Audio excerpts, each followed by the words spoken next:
My daughter-in-law took one look at my work boots by the door and asked her mother, on speakerphone, if there was a shoe rack somewhere she could hide them before her friends arrived. I want to tell you that from the beginning, so you understand exactly what kind of night this was going to be. And so you understand that I already knew, standing right there in my own front hallway, that I had built and owned the marina, the boatyard, and 11 miles of waterfront that her fiancé's family had been trying to get their hands on for 3 years. I'm going to call you what I'd call anyone who sat down across my kitchen table and let me tell them a story, friend. So, let me tell you mine. My name's Russell Cobb. I'm 66 years old, and I've spent 41 of those years building a boatyard on the Chesapeake that started as 4 acres of mudflat and a single wooden dock my father and I put in with our own hands the summer I turned 25. There's a picture of that dock somewhere in a drawer in my office, curling at the corners, taken with a camera that cost more than the dock did. My wife Diane kept that picture safe for 38 years. She passed 18 months ago, in March, on a morning so cold the bay had a skin of ice on it that didn't break until almost noon. I still keep her reading glasses on the nightstand. I don't know why. I just haven't been able to move them. My son Danny is 32, good kid. Better man than I probably deserve credit for raising, given how many mornings I left before he woke up and came home after he'd gone to bed, chasing tides and contracts, and the kind of debt that keeps a man up counting rafters instead of sheep. Danny works the business side of the yard, now has for 6 years, and about 10 months ago he came home from a boat show in Annapolis and told me he'd met someone. Her name was Camille. I want to be fair to her, even now, even after everything, because being fair to people is the last promise I made to Diane, and I intend to keep it even when it costs me. Camille was smart, sharp as broken glass, in a way that could cut you before you even knew you'd been in a fight. She came from money on the Eastern Shore, old tobacco money, that had quietly turned itself into real estate money 2 generations back, and she had the kind of polish that gets built into a person from birth, the way barnacles get built onto a hull. Except barnacles at least serve a purpose. The first time she came to the yard, she was wearing white linen pants to walk on a working dock. I remember thinking, well, that's either brave or it's a message. Took me about 4 months to figure out it was the second one. She called the boatyard quaint. She called my office trailer rustic.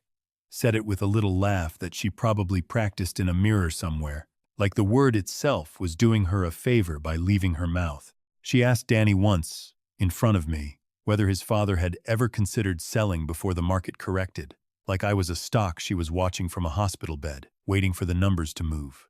I let it go. I always let it go. Diane used to tell me that was both my best quality and the thing that would get me killed one day. And she wasn't wrong about much in 38 years of marriage, so I figure she wasn't wrong about that either.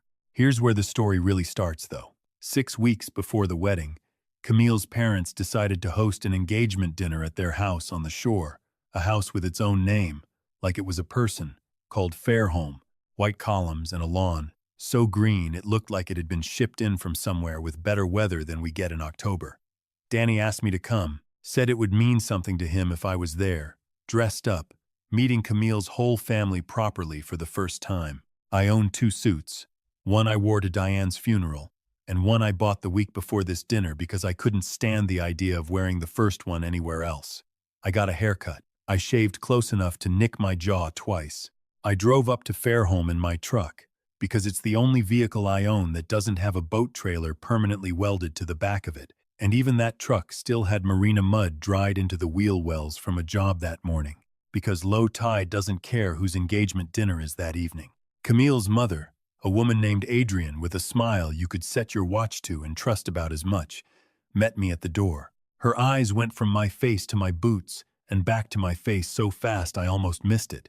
Except, I've spent 41 years reading water for a living, and I've gotten pretty good at reading currents even when they're moving under a person's skin instead of a boat's hull. You must be one of the yard crew Danny brought along to help set up, she said. And she said it warmly, generously, the way you'd say something kind to someone you didn't expect to understand you anyway.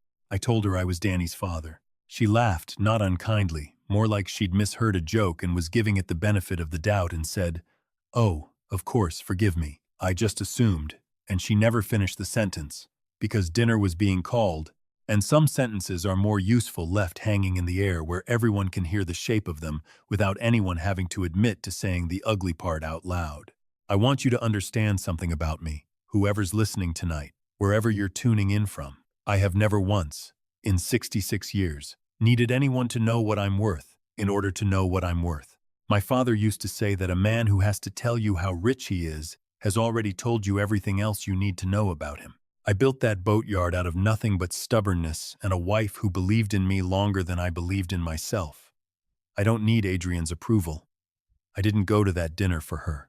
I went because my son asked me to be there, and because some promises outlast the reasons you made them. Dinner was at a long table with candles and more forks than I had names for.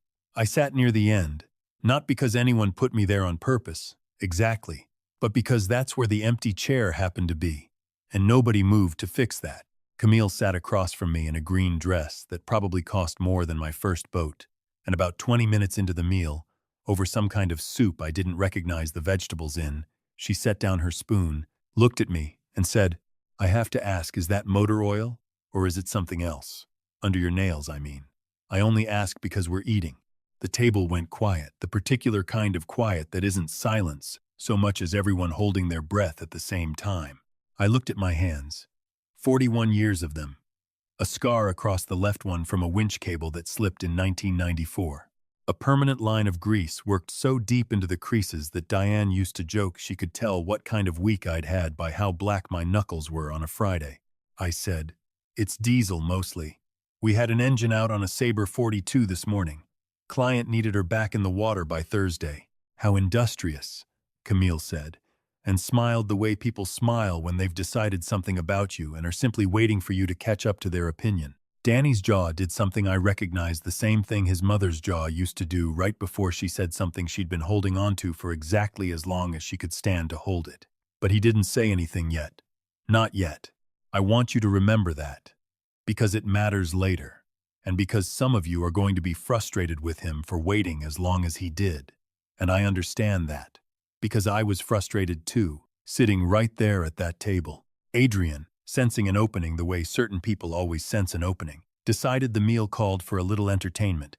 She turned to me, all bright hospitality, and said, "Russell, you must tell us, do you have people who handle things for you at the boatyard? Or is it mostly you and a few local boys doing the labor?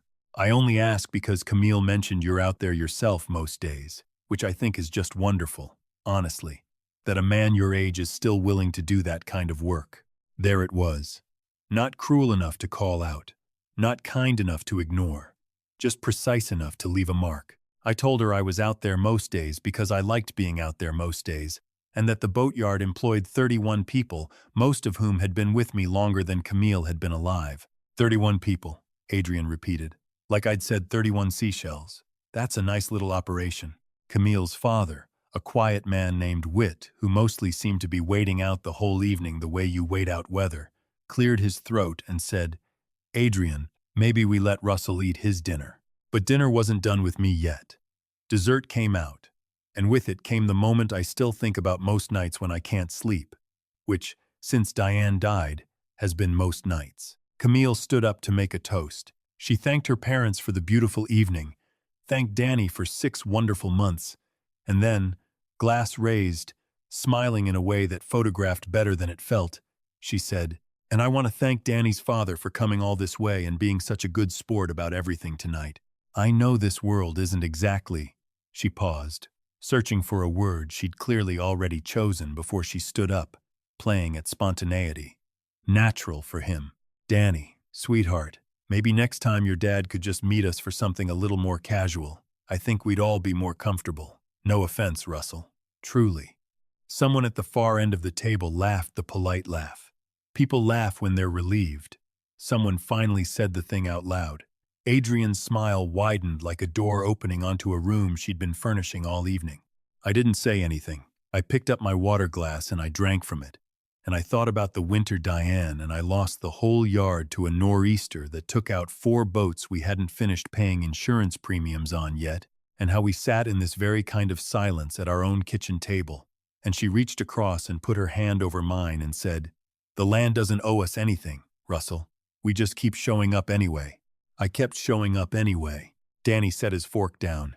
It made a small, clean sound against the china, like a period at the end of a sentence that had been running too long. Camille, he said. Quiet. Not sharp yet. Just quiet in the particular way that makes a room lean forward. What? She said, and she laughed a little, glancing around the table like she needed a witness to confirm she hadn't done anything worth this tone. I'm being nice.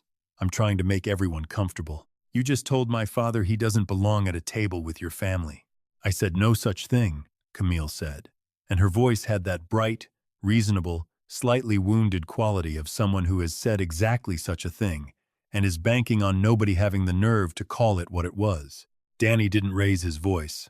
That's not how he was raised, and it's not how I raised myself either. Not since I learned the hard way in my 20s that the men who yell are usually the ones with the least actual ground to stand on. He just looked at her. Steady. The way you look at a squall line on the horizon when you already know which way it's moving. Do you know who he is? Danny asked her. Camille blinked. He's your father. I know exactly who he is. Danny, I'm not sure what you're... You don't, Danny said. You've spent 6 months deciding who he is based on his boots. So let me tell you. The boatyard your mother called a nice little operation employs 31 families on this bay. My father built it from 4 acres of mud with his own 2 hands starting the year he turned 25, and he still goes out on the water most mornings before 6 because he doesn't know how to stop, not because he has to. He turned down 3 buyout offers in the last decade, including one from a firm your father's company has done business with. I looked into that about a month ago, actually. Once I started noticing things I didn't like the shape of. He is worth more, on paper, than everyone at this table combined. And he has never once told any of you that, because he has never once needed you to know it, in order to know it himself. The room had gone very still. Camille's face had that look people get when the floor they're standing on turns out to be a trap door. That's not, she started. There's more, Danny said. And here's the part I want you to really sit with, because this is the part that still catches in my throat when I think about it. You've been asking me for 2 months when he's planning to retire, whether the yard would eventually come to me outright, or whether he'd sell it and split the proceeds. You asked me that again last Tuesday, in the car, on the way here. I didn't say anything then because I wanted to see if tonight would tell me something I still needed to know, and it did. Camille's mouth opened and nothing came out of it for a long moment. Adrian's bright hostess smile had gone somewhere else entirely, replaced by the particular stillness of a woman doing quick math on what had just been revealed about the man she'd been quietly condescending to all evening. I was curious, Camille finally said, and her voice had lost its polish, gone thin and defensive. That's not a crime, Danny. Wanting to understand our future. You weren't curious about our future, Danny said. You were doing an appraisal. There's a difference, and I think somewhere in you, you know it. I want to tell you what happened next. But first I need to tell you about a man named Elmore. Because without Elmore, I don't think Danny ever finds the rest of his nerve that night. Elmore Tate has worked my boatyard for 26 years. He's the closest thing I have to a brother, closer in some ways, because blood doesn't teach a man to read a coming storm off the color of the water, but 26 years side by side in weather that tries to kill you both does. Elmore wasn't at that dinner. He doesn't run in those circles and never wanted to, but he'd driven Danny and me up to the shore that evening because my truck was in the shop and he was waiting in the driveway.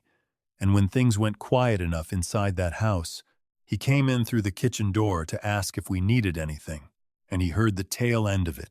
Elmore stood in that doorway, a black man in his 60s in a canvas work jacket, in a house that had probably never had someone who looked like him standing anywhere in it except to serve or repair something. And he said, in the calm, level voice I've heard him use on panicked customers and spooked horses alike, "Ma'am, I don't mean to intrude, but I've known Russell Cobb for 26 years, and I've never once seen him treat a single soul the way this table's treated him tonight. Not the fella who couldn't pay his slip fee for 8 months after his wife got sick. Not the kid we hired out of juvenile detention nobody else would take a chance on.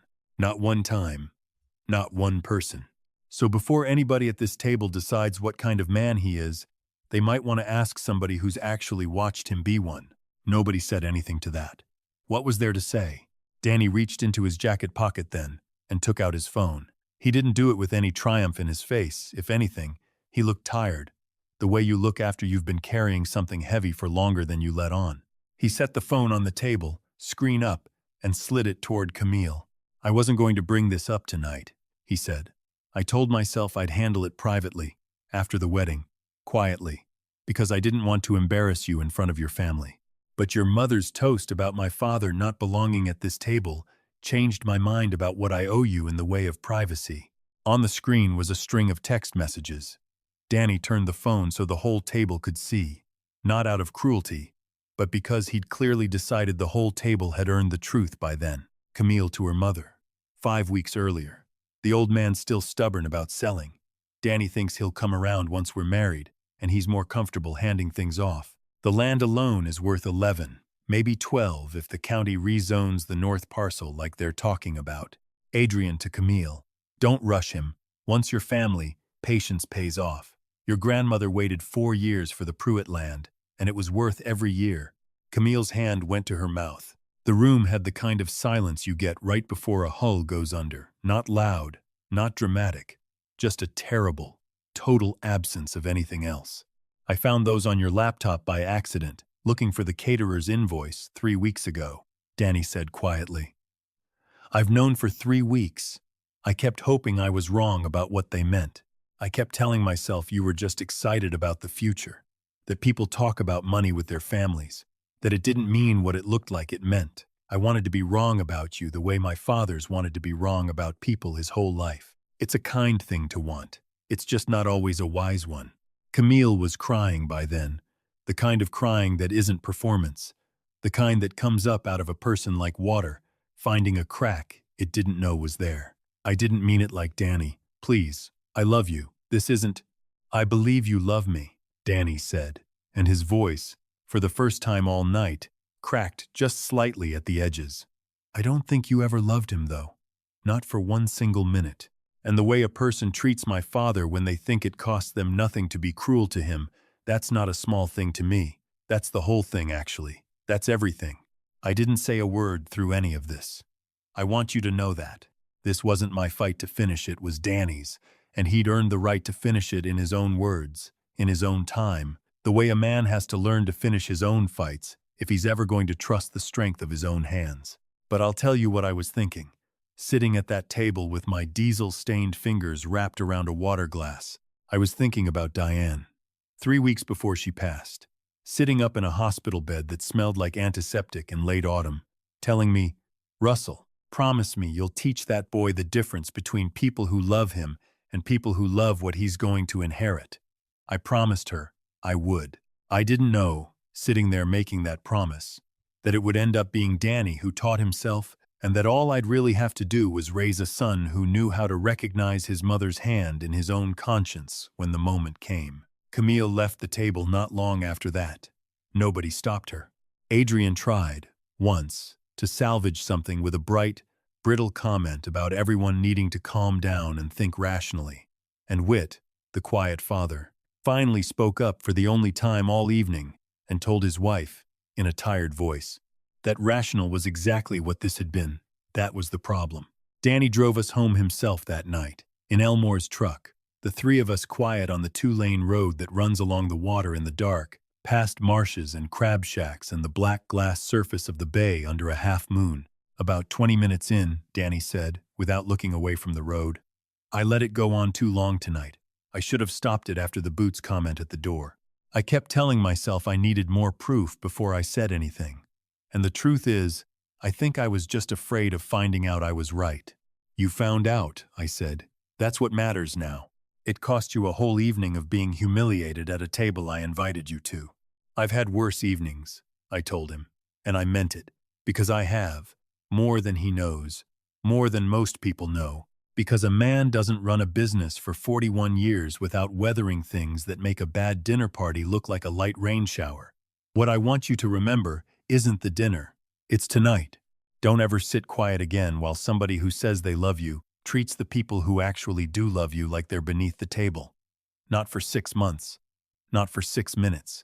The right time to say something is always the moment you first feel it in your chest. Elmore, driving, said quietly, Amen to that. And that was the last anybody said until we got home. I want to tell you one more thing before I let you go tonight, because I think it's the part that matters most. More than the boots, more than the toast, more than the phone with the messages laid out on the table like a hand of cards nobody wanted to see revealed. 2 days after that dinner, I found an envelope in Diane's handwriting in a box of her things I still hadn't been able to open, 18 months after she passed. I don't know why I chose that week to finally open that box. Maybe some part of a man always knows when he's going to need his wife's voice again. Inside was a letter she'd written to Danny, meant for his wedding day. Whenever that day came, however far off it was when she wrote it. I read it before I gave it to him, and I'm not ashamed to tell you, I sat on the floor of our bedroom and cried the way I hadn't let myself cry since the funeral. She wrote, "Danny, by the time you read this, I won't be there to see who you choose to build a life with, and that is the hardest sentence I have ever had to write. So let me leave you this instead of my presence. Watch how she treats your father when she thinks it costs her nothing. Watch how she treats the people who serve you both dinner, the people who work the docks, the people who can do nothing for her future. That is the only test that has ever mattered. In any family, in any generation, everything else is just weather. That is the ground itself. I gave Danny that letter 3 nights ago. He read it twice through without saying anything, and then he asked me if he could keep it somewhere safe, and I told him his mother had already thought of everything, even this, even a night neither of us had lived yet when she wrote it. I'm 66 years old, and I've buried a wife and built a business and raised a son who, in the end, did exactly what his mother would have wanted, even if it took him longer than either of us would have liked. Here's what 4 decades on the water and 1 very long dinner have taught me, if you want to call it a lesson, though I think of it more as a debt I owe you for staying with me this long tonight. Pay attention to what people do when they believe the only person watching is someone who doesn't matter to their future. That's not a small moment. That's the whole truth of a person, laid bare. Same as low tide lays bare what's really sitting on the bottom of a harbor once the water pulls back far enough to show you. And if you love someone, and you see them let another person be treated like they're less than they are, say something. Say it the first time. Say it before the dessert course, before the toast, before it costs your father a whole evening of quiet dignity at a table that never deserved him.